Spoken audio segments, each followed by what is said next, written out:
Students, in this section, we will discuss about various factors that plays role in determining foreign exchange rate.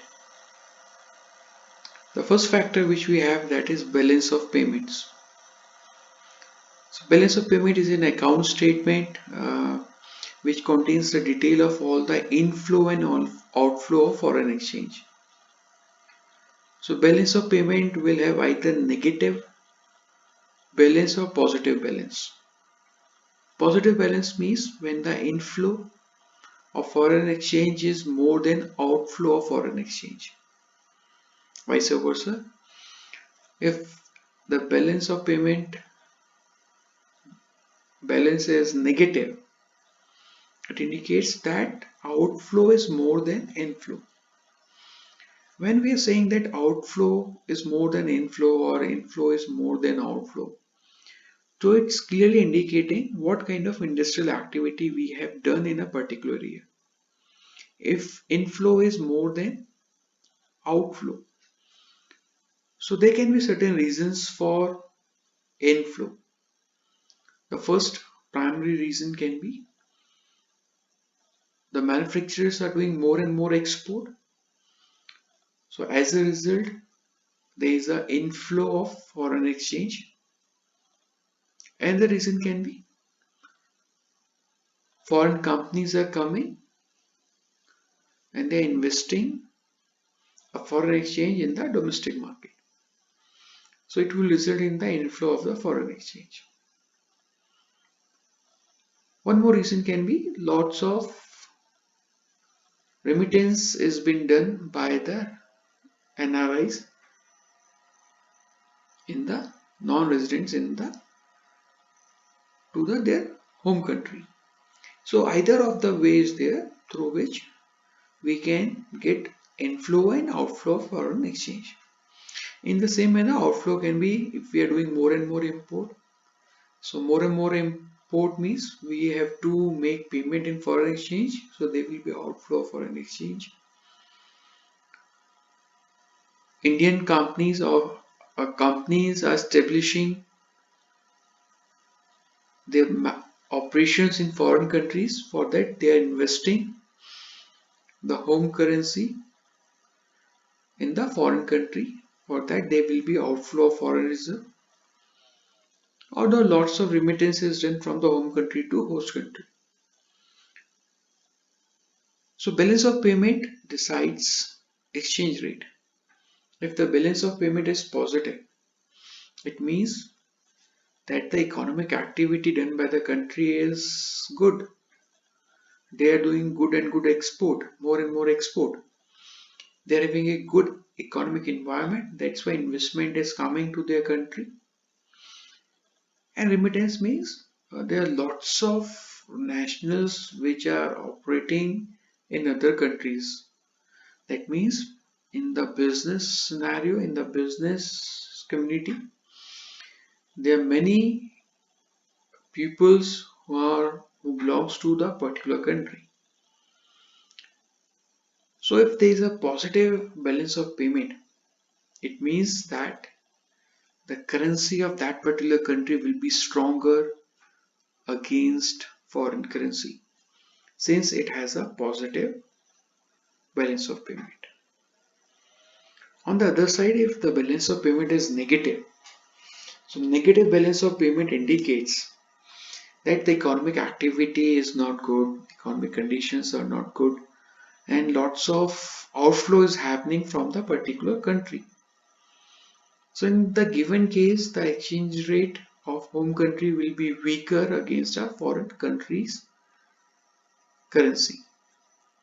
So balance of payment plays role while we are going to determine exchange rates. Next factor which we have is inflation. Now how come inflation going to decide the exchange rate? It decides the exchange rate. If there is high inflation means the manufacturing cost will be higher.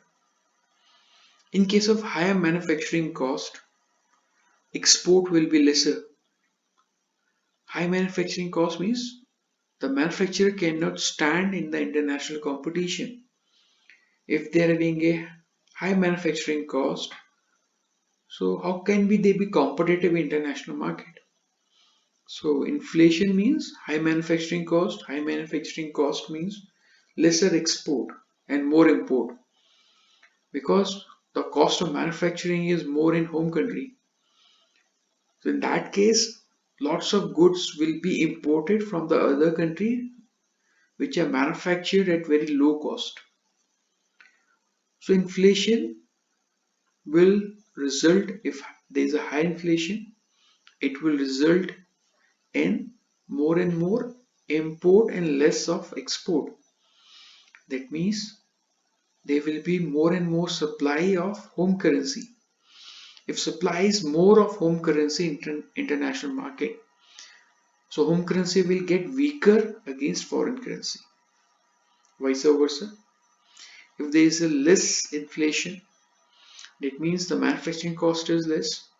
So you will be doing more and more export because the manufacturing cost is less. You are very the pricing you are charging is very competitive. The cost of manufacturing is low means you need not to import from the other country. You will start manufacturing your own. In that case, the demand for the foreign home currency will increase. The demand for home currency increases. In that case, the home currency will become stronger against foreign currency. So inflation plays a role while we are deciding exchange rate. Next, we're having interest rates. If interest rates are higher, and it is generally been done, most of the developing countries had high interest rate. Developing countries offers high interest rate on the deposits being done with them. So it is a kind of strategy to attract investment from the developed nations to the developing nations. So high interest rate means if someone invests in your country, so he will be getting return at a higher rate in comparison to their home country. So what will happen? So lots of investment will be start coming to the country which have high interest rate. So high interest rate means lots of investment will be happening. In case of lots of investment, there will be inflow of foreign reserve. Inflow of foreign reserve means there will be a demand. There will be demand for the home currency. And demand for the home currency indicates that the home currency will be stronger against foreign currency. Now this interest rate can be for the borrowed funds also. If a country has lesser interest rate on the borrowed capital, means if you go and borrow certain capital, certain sum of money and the interest being charged by that particular country is lesser, so more and more borrower will approach to that particular country. They will borrow from that particular country and take away that particular foreign exchange to their home country and start investing that particular money in their home country. So if interest rate are lower on the borrowed funds, even then the home country currency will become stronger against foreign country currency. Next we have money supply. Money supply means the currency or money is in circulation in a particular nation at a given point of time. If there is, take an example, if there is certain rise in money supply, if money supply is rising, so it will generally indicates the currency will get weaker. The supply of money will result in weaker exchange rate. It clearly indicates if the money supply is more in a short span of time. In a short span of time, if the consumer get more and more money, they will start consuming. Instantly they will start consuming. They will start buying particular commodities or commodities which they require so. instant increase in the demand due to instant supply of money. In that case, manufacturer cannot adjust their manufacturing capacity, manufacturing activity instantly. So in that case, what will be happening? Lots of import will be done from the foreign currencies. Reason is being because manufacturing cannot be done at the home country due to the instant rise in the demand. But if there is a money supply, high money supply, and that exists for longer time period.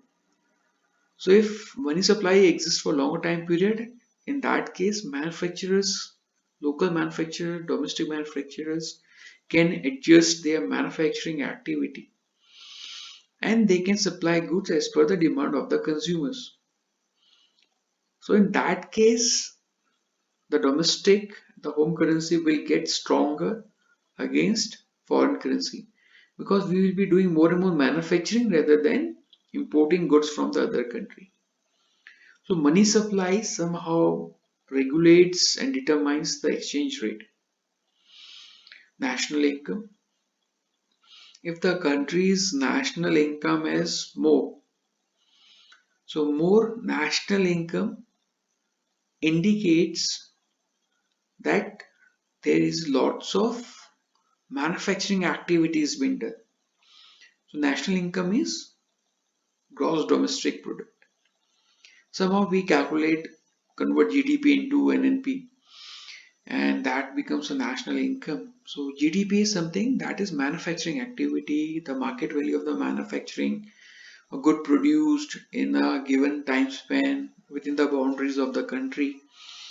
So if national income are higher, so higher national income is more and more manufacturing activity is being done.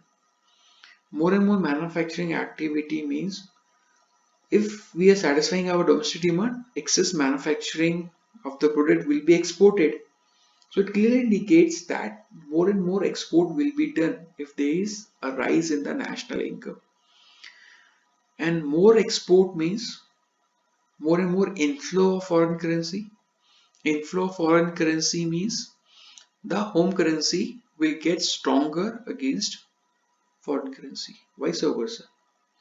If national income is decreasing, in case of decreasing means manufacturing activity is not up to the mark, there is a decrease in the manufacturing activity. If we are not manufacturing in our home country, what will we be doing? We will be importing from the other country. So importing from the other country means there is an outflow of foreign reserve. Outflow of foreign reserve means domestic. Home country currencies will get weaker against the foreign currency. Last factor which we have, that is political factors. Political factors impliedly impacts exchange rates. If a country has a stable, visionary government, political factors are in favor of economic activity, economic development, rules and regulations being drafted for the benefit for the businessman, lots of manufacturing activity being promoted by the governments. In that case, lots of investment will be coming to that particular country which have stable, visionary government and political factors are in favor of economic activity. So in that case, investment will be more and more investment will be attracted towards that particular country which has politically stable and visionary government.